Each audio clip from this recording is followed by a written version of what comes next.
Bom dia, meu irmão, minha irmã.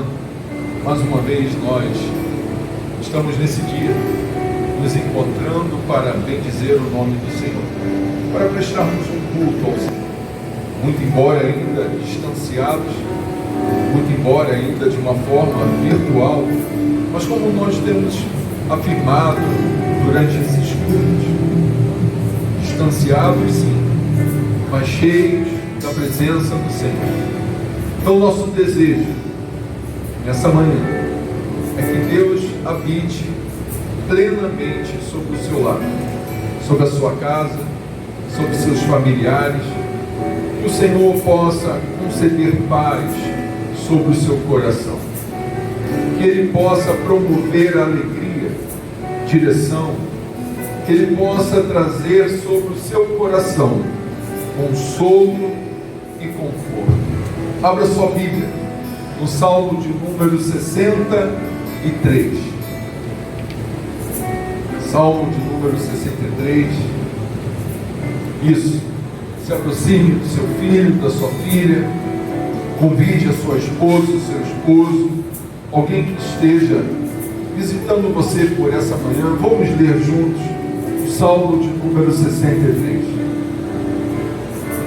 Diz assim: ó Deus, Tu és o meu Deus, eu te busco intensamente, a minha alma tem sede de Ti, todo o meu ser anseia por Ti, numa terra seca, exausta e sem água. Quero contemplar-Te no santuário e avistar o Teu poder e a Tua glória. O Teu amor é melhor do que a vida, por isso os meus lábios Te exaltarão. Enquanto eu viver, Te bendirei, e em Teu nome levantarei as minhas mãos. A minha alma ficará satisfeita, como quando tem rico banquete. Com lábios jubilosos, a minha boca Te louvará. Quando me deito, lembro-me de Ti. Penso em Ti durante as vigílias da noite, porque és a minha ajuda. Canto de alegria à sombra das Tuas asas. A minha alma pega-se a Ti, a Tua mão direita me sustém. Aqueles, porém, que querem matar-me serão destruídos. Descerão às profundezas da terra, serão entregues à espada e devorados por chacais. Mas o rei se alegrará em Deus. Todos os que juram pelo nome de Deus o louvarão, mas as bocas dos mentirosos serão tapadas. Vamos orar. Querido Deus e amado Pai, Te louvamos, Senhor, por essa manhã. Bendizemos ao Teu nome, ó Deus, que é santo, justo, verdadeiro. Receba o nosso louvor nessa manhã, ó Deus, a nossa adoração. Pedimos, ó Deus, que a boa mão do Senhor seja sobre nós. Que o Teu Espírito, ó Deus, nos una. Muito embora estando distanciados, ó Deus, que a boa vontade do Senhor se faça, ó Deus, presente em nossas vidas. Conduz o nosso louvor, ó Deus, a nossa adoração. Que nós possamos ser cheios, ó Deus, da Tua presença nessa manhã, para bendizer o Teu nome, ó Deus, muito embora estando cada um em seu lar. Mas nós queremos, ó Deus, que o Teu Espírito nos une como um único corpo, o corpo de Cristo. Receba o nosso louvor, a nossa adoração, para a honra e glória do Teu nome. Amém e amém. Vamos louvar ao Senhor, vamos bendizer o nome dEle, para sempre e sempre. Bom dia, igreja. Que bom estarmos aqui novamente para adorarmos o nome do Senhor Jesus. Convide o seu irmão para louvar nesta manhã. Vamos celebrar a ressurreição de Cristo neste dia. Amém? Vamos dizer: Hosana, Hosana, Hosana ao nosso Rei.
cruz não foi capaz de deter o plano redentor do nosso Deus. E é isso que nós vamos cantar nesta manhã. Rude cruz, felicio, belo dia. Rude cruz, celestial, belo dia, como emblema de vergonha e dor. Mas contempla esta cruz, porque nela Jesus deu a vida por mim, pecador.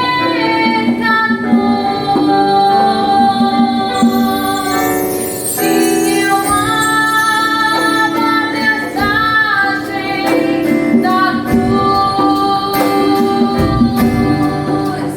É morrer, eu a vou proclamar.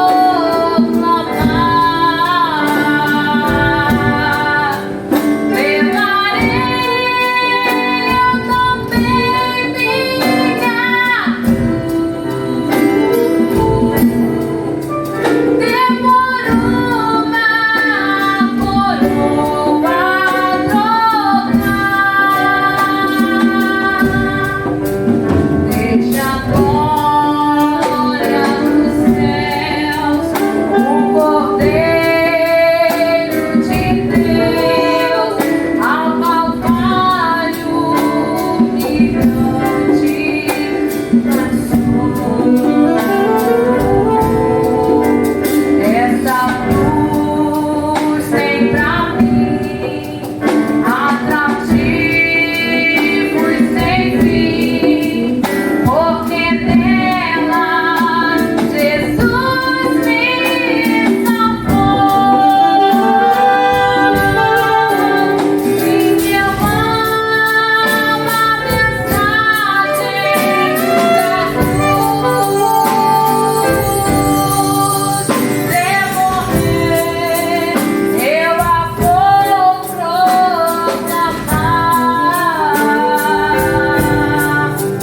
Levarei eu também minha cruz.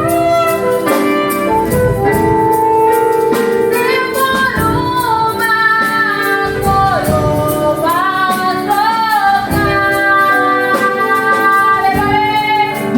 Levarei eu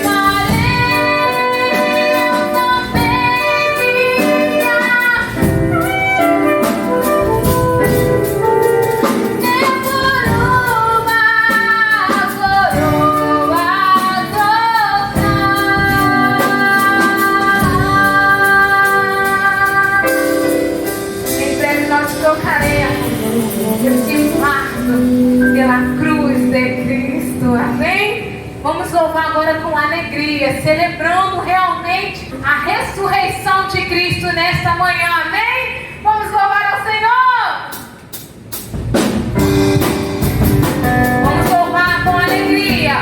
Como eu falei na semana passada, afaste o sofá um pouquinho pra lá e vamos louvar ao Senhor, amém?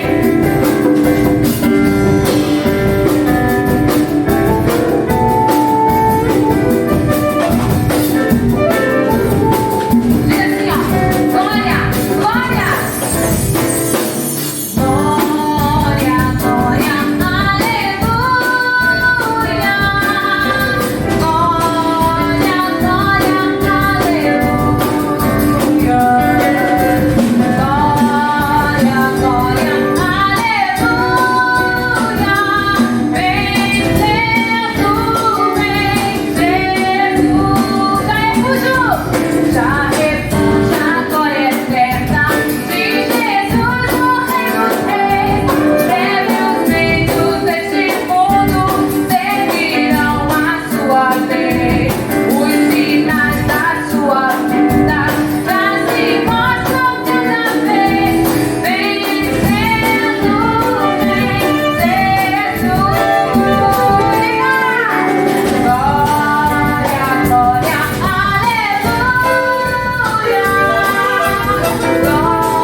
amado Pai. Graças nós te damos, Senhor, pois o Senhor venceu a morte. O Senhor reina sobre tudo e sobre todos. Pai querido, nessa manhã, nós oramos uns pelos outros.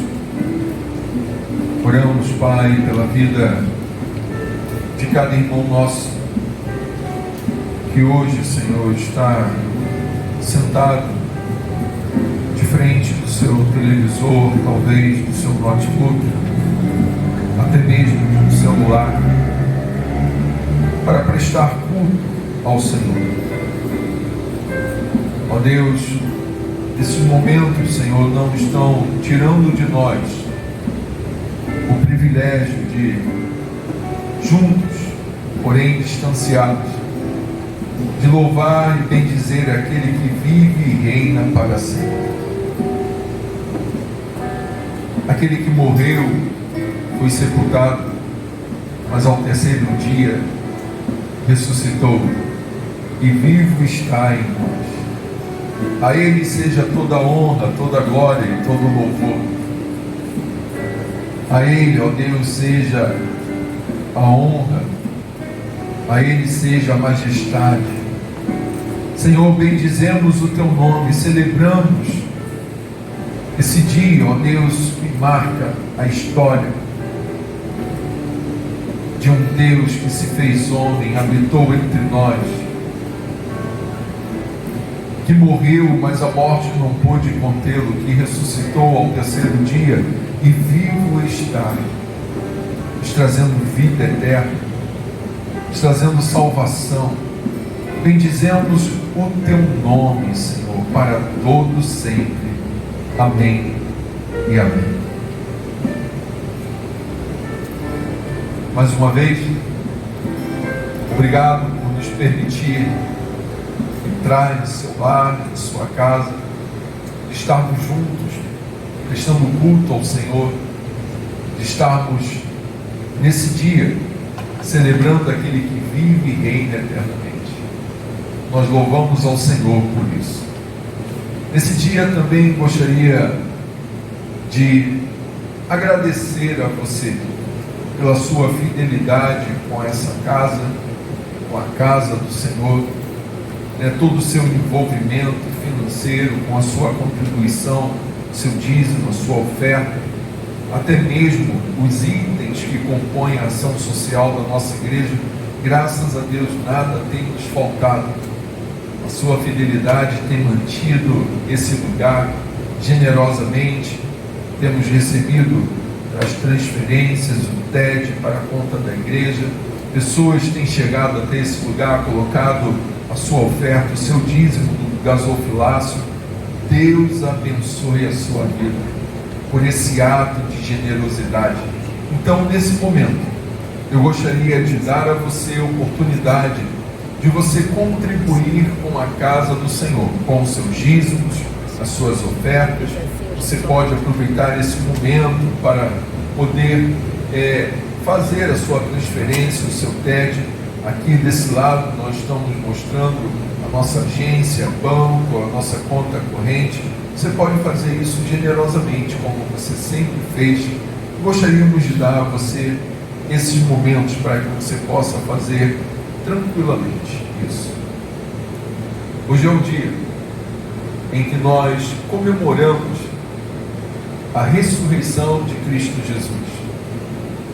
Hoje nós estaremos falando sobre a relevância que há na ressurreição de Cristo para as nossas vidas. Então, para tanto, convido você a abrir a sua Bíblia em 1 Coríntios, capítulo 15, do versículo 1 ao versículo 11. 1 Coríntios, capítulo 15, do versículo 1 ao versículo 11 de 1 Coríntios.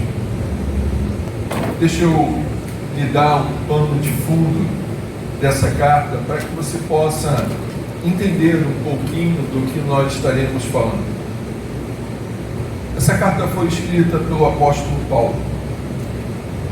Paulo escreve essa carta com o intuito de organizar a igreja de Corinto, uma vez que havia uma certa divisão sobre a igreja.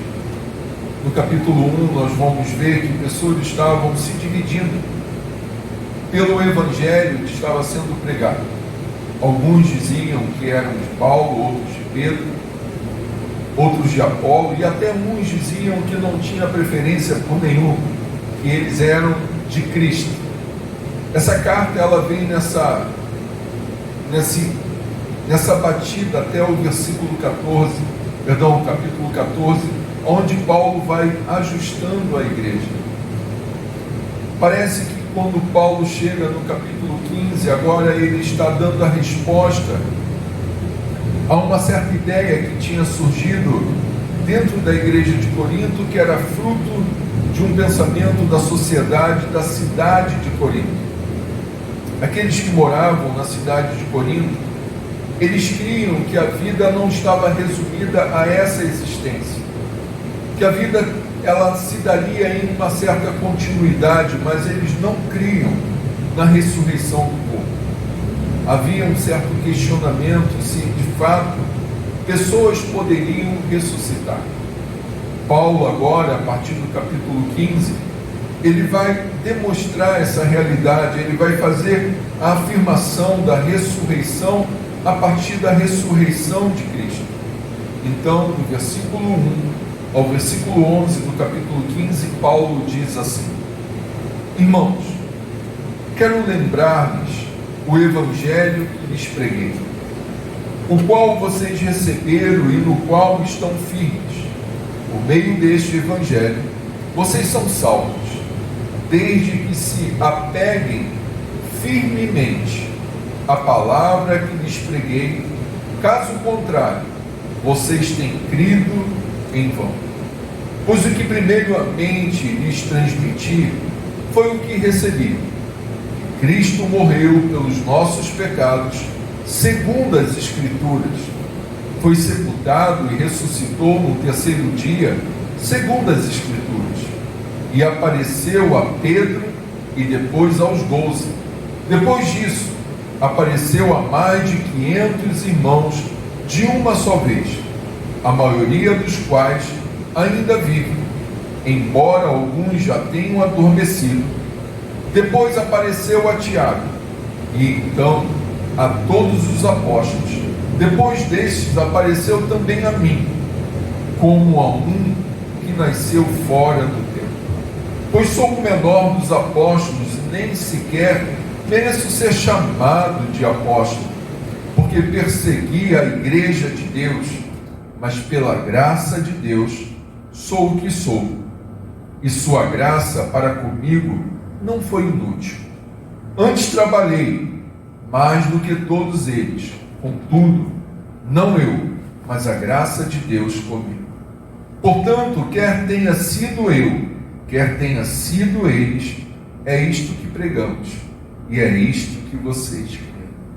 Vamos orar, vamos pedir ao Senhor para que Ele fale conosco. Querido Deus e amado Pai, graças nós te damos, Senhor, pela leitura da Tua Palavra. Pedimos que a mesma, Senhor, fale aos nossos corações. Pedimos, ó Pai, que a relevância da ressurreição de Cristo Jesus alcance os nossos corações nessa manhã.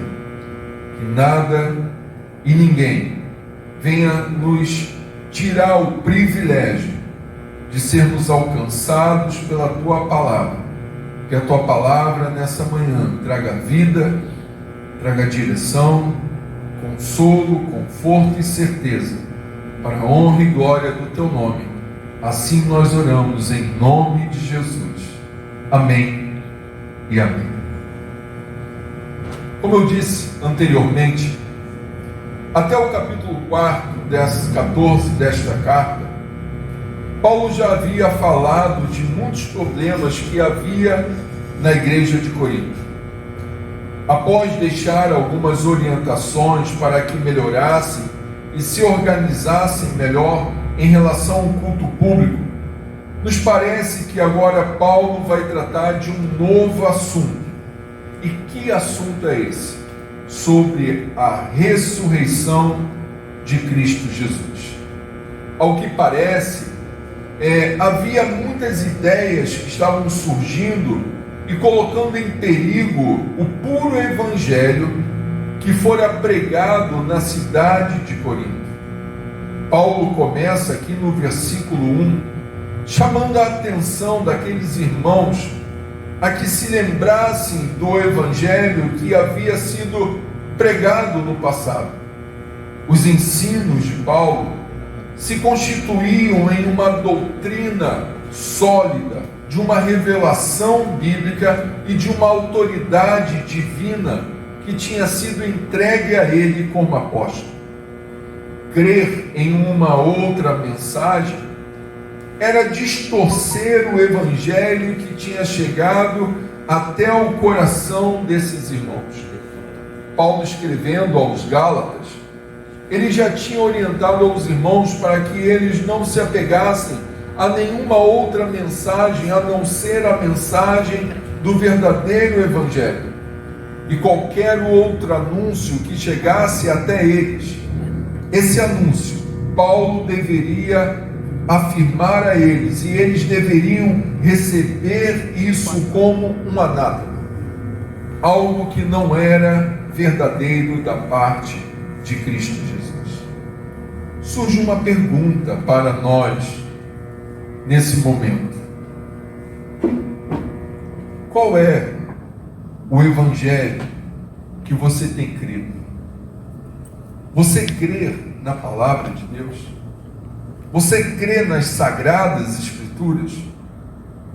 Você tem certeza disso? Você crê num Jesus que está vivo, não só em espírito, mas também em corpo? Esse é o evangelho da nossa salvação. Cristo morto e ressuscitado. É assim que Paulo nos apresenta uma outra verdade que o evangelho nos afirma: que a ressurreição de Cristo é a parte integrante do evangelho. Nos versículos 3 e 4 desse capítulo, Paulo diz assim: pois o que primeiramente lhes transmiti foi o que recebi, que Cristo morreu pelos nossos pecados, segundo as Escrituras, foi sepultado e ressuscitou no terceiro dia, segundo as Escrituras, e apareceu a Pedro e depois aos 12. É interessante o que Paulo diz no versículo 2. Ele entregou um evangelho que também tinha recebido. Aqui se evidencia a obra de Cristo Jesus através da igreja. O evangelho demanda que os crentes compartilhem o que aprenderam de Cristo. A minha experiência e a sua experiência em relação à salvação e à vida cristã, ela deve ser sempre compartilhada. Por isso que Paulo diz: aquilo que eu recebi, eu explico agora para vocês. O evangelho que Paulo recebeu e que a Bíblia aponta como verdadeiro, inclui a morte de Jesus Cristo pelos nossos pecados. Você pode perceber pela história cristã, pela história do mundo, um número imenso de pessoas morrem todos os anos, desde que o mundo foi criado. Milhares morreram crucificados pelos romanos. E a pergunta é: o que diferencia Jesus desses outros mortos? Esta diferença, ela está no fato de que Jesus é o Filho de Deus e que a sua morte foi um sacrifício para o perdão completo do meu pecado e do seu pecado. Conforme o ensinamento das Escrituras no Velho Testamento, a morte de Jesus estava profetizada no passado e era cumprimento dessas profecias. Ou seja, Deus estava e sempre está no controle de toda a história humana. Mas além disso, o evangelho que Paulo recebeu inclui também que Jesus foi sepultado. O sepultamento de Jesus é uma realidade que não pode ser considerada menos importante para você e para mim.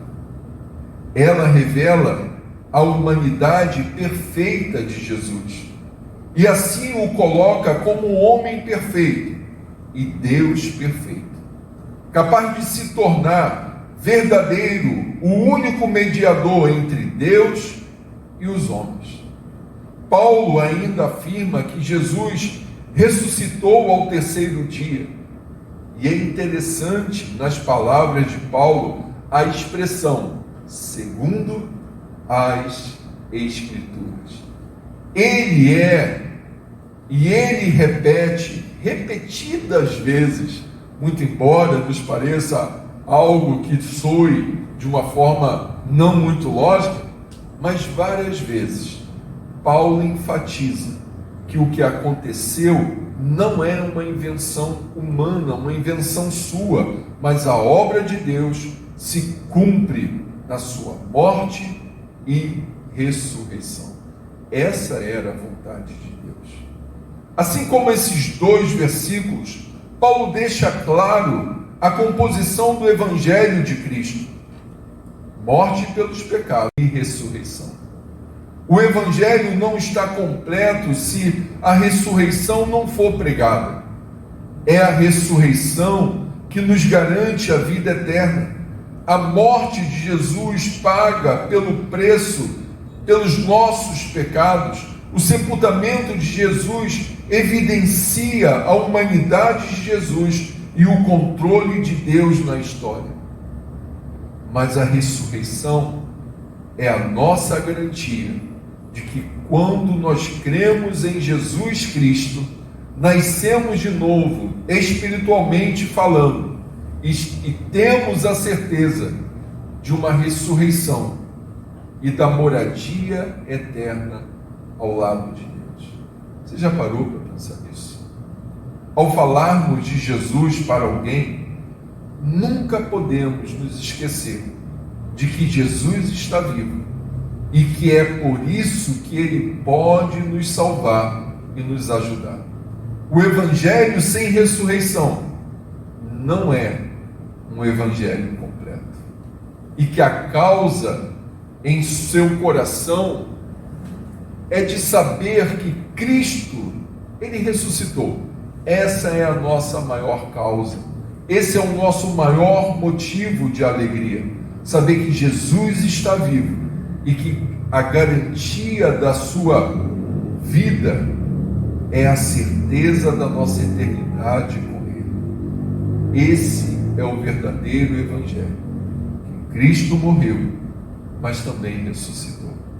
A terceira coisa que Paulo nos afirma nesse texto está do versículo 5 ao versículo 11, onde diz assim: e apareceu a Pedro e depois aos 12. Depois disso, apareceu a mais de 500 irmãos de uma só vez, a maioria dos quais ainda vive, embora alguns já tenham adormecido. Depois apareceu a Tiago, e então a todos os apóstolos.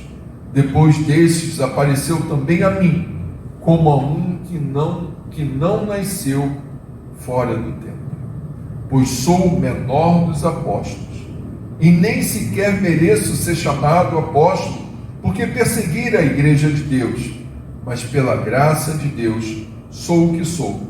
A sua graça para comigo não foi inútil. Antes trabalhei mais do que todos eles. Contudo, não eu, mas a graça de Deus comigo.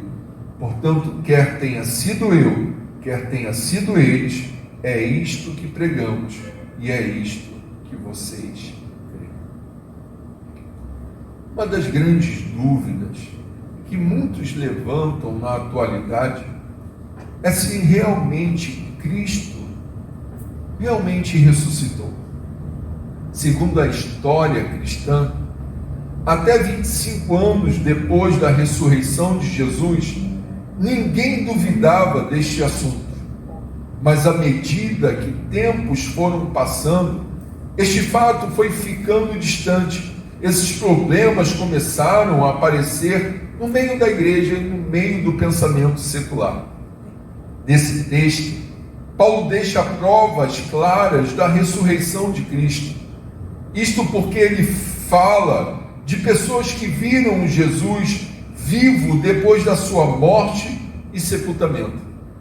Eles viram, conversaram com ele, tocaram nele, comeram juntos com Jesus, e não foram apenas os apóstolos que viram. Ele apareceu primeiro a Cefas, que é conhecido como Pedro. Depois ele apareceu aos 12 apóstolos. Depois a mais de 500 irmãos de uma só vez. E Paulo acrescentou que alguns desses ainda estavam vivos. É como se você estivesse contando uma história e alguém dissesse assim: será que essa história é verdadeira? E você, se voltando a essa pessoa, dissesse mais ou menos assim para ela: olha, se você está duvidando, procure o fulano, procure o ciclano. Ele sabe muito bem dessa história, ele viu essa história acontecer. É isso que Paulo está fazendo, afirmando que mais de 500 pessoas, ainda alguns vivos, sabiam dessa história, que Cristo Jesus morreu e ressuscitou. E o interessante é que Paulo acrescenta que alguns desses ainda estavam vivos, como eu disse. Ou seja, se alguém tivesse dúvida, poderiam confirmar com mais de 500 irmãos que ainda vivos estavam, para que pudessem confirmar se essa história sobre Cristo Jesus era verdadeira. Paulo também afirma que ainda havia alguns testemunhas que eram oculares. Paulo diz que Tiago, o meio-irmão de Jesus, também era uma testemunha ocular dessa ressurreição de Cristo Jesus. O interessante é que Paulo chama atenção para o destaque dessas duas personagens, Pedro e Tiago. O interessante é que Pedro havia negado a Jesus antes da sua crucificação, mas se arrependeu tanto que chorou amargamente. Parece que Jesus foi até ele para confortá-lo. O contato de Jesus com Pedro foi mais uma prova do seu amor a todos que o rejeitam. Ele insiste com eles. Tiago, o irmão de Jesus, também foi outro que o rejeitou. Lá em João capítulo 7, versículo 5, diz: nem mesmo os seus, aqueles que eram próximos, seus irmãos, criam nele.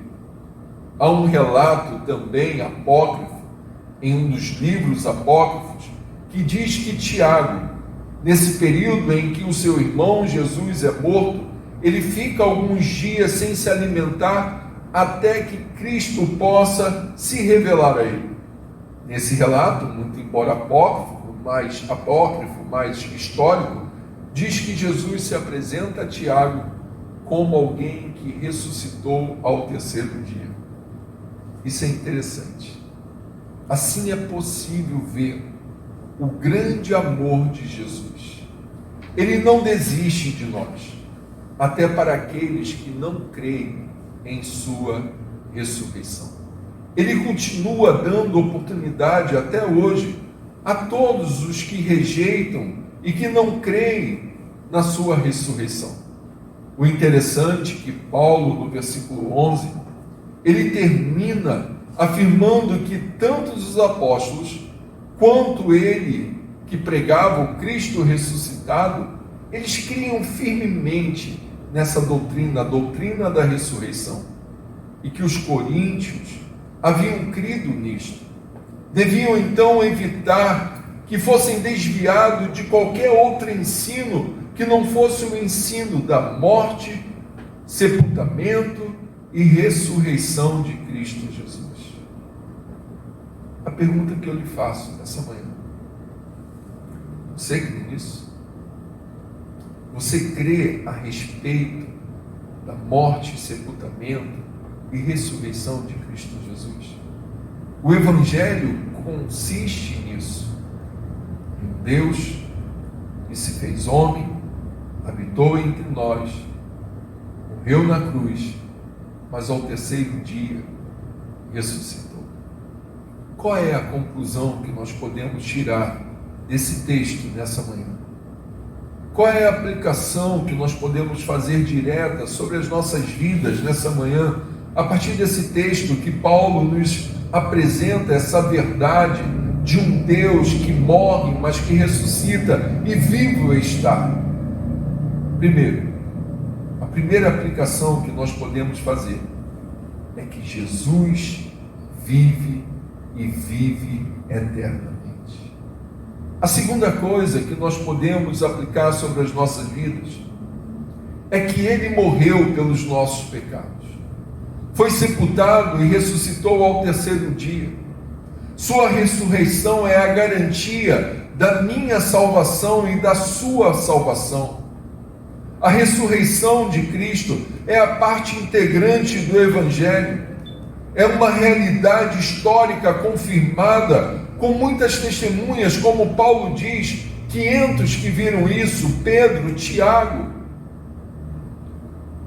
Outra conclusão e aplicação que nós podemos fazer sobre a nossa vida nessa manhã é que tudo isto que aconteceu, que Paulo relata, é para que você e eu possamos crer na nossa salvação. Que a morte não é o término da nossa esperança em Cristo. Que nós podemos crer nesse Evangelho verdadeiro, bíblico, que nos diz que Cristo morreu e ressuscitou, desse Evangelho que não é distorcido.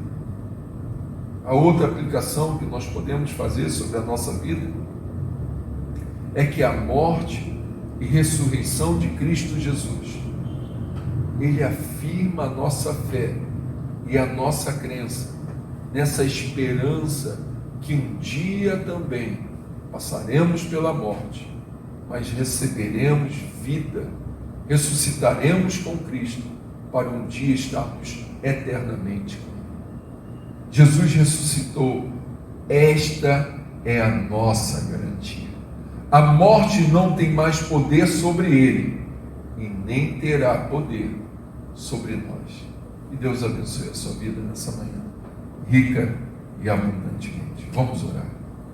Querido Deus e amado Pai, graças te damos por essa certeza, que o Evangelho consiste nisso, de um Deus que se fez homem, habitou entre nós, se entregou naquela cruz, morrendo, mas que ao terceiro dia ressuscitou para que fosse o exemplo, a esperança que há em nosso coração.